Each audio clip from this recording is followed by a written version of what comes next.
জয়কে নিয়ে আমেরিকায় বেশ সময় কাটিয়েছিল, সেটা ভিডিও ওর মা প্রকাশ করেছিল। তখন বাংলাদেশে এসে বলেছিল শেজাদকে নিয়ে একটা দারুণ মেমোরিজ আমি দেব। এটা তো আসলে আমিও দেখতে পাইনি, এটা আমি দেখতে পাইনি, কারণ আমি চাই তানভীর ভাই। এবার সাকিবের চারিত্রিক বিষয়ে জানালেন শবনম ইয়াসমিন বুবলি। ব্যক্তির সাথে নিজের সন্তানদের করছে ব্যবহার, এবার ঠিক এমনই একটি ইঙ্গিত দিলেন বুবলি। শেষমেশ নিজের সন্তানের সাথেও প্রতিশ্রুতি ভঙ্গ করলেন শাকিব খান। পর্দায় সেই সুপারস্টার শাকিব খান হলেও ব্যক্তিজীবনে সে কেমন, এবার তা প্রকাশ করলেন বুবলি। বিস্তারিত জানতে না টেনে পুরো ভিডিওটি দেখুন।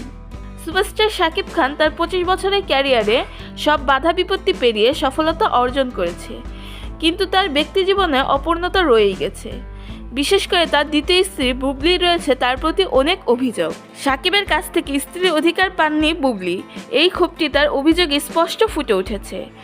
শবনম ইয়াসমিন বুবলির প্রশ্ন, সাকিব যদি তাকে স্ত্রী হিসেবে মেনে নাই নিবে, তাহলে কেন তাকে বিয়ে করে আর কেনই সন্তান জন্ম দিলেন? এদিকে সন্তানের অধিকার নিয়েও বুবলির অভিযোগ। বাবাকে সারাক্ষণ দেখতে পায় না, সবসময় দেখছে না, সবসময়। জয় তার ছেলে হলেও বীরও তার ছেলে, তবে কেন বীরকে বঞ্চিত করা হয়? সম্প্রতি এক সাক্ষাৎকারে বুবলি বলেন, সাকিব খান তো প্রতিশ্রুতি দিয়েছিলেন তার বড় ছেলে আব্রাহামের মতো করে ছোট ছেলে শেহজাদ খান বীরকেও একটি সুন্দর স্মৃতিময় মুহূর্ত দিবেন, কিন্তু সে কথার কোনো বাস্তবতা দেখা যায়নি। যে বাবা হিসেবে শেহজাদকেও একটা সুন্দর সময় দেবে, তো সেটা আমিও দেখতে পাইনি, বা আমি জানি না এটা কখন কি হবে। অপু ও জয়ের প্রতি সাকিবের দুর্বলতা স্পষ্ট দেখা যায়। প্রায়ই অপু ও জয়ের সাথে সাকিবকে দেখা যায়, কিন্তু বুবলির সাথে সাকিবকে সেভাবে দেখা যায় না বললেই চলে।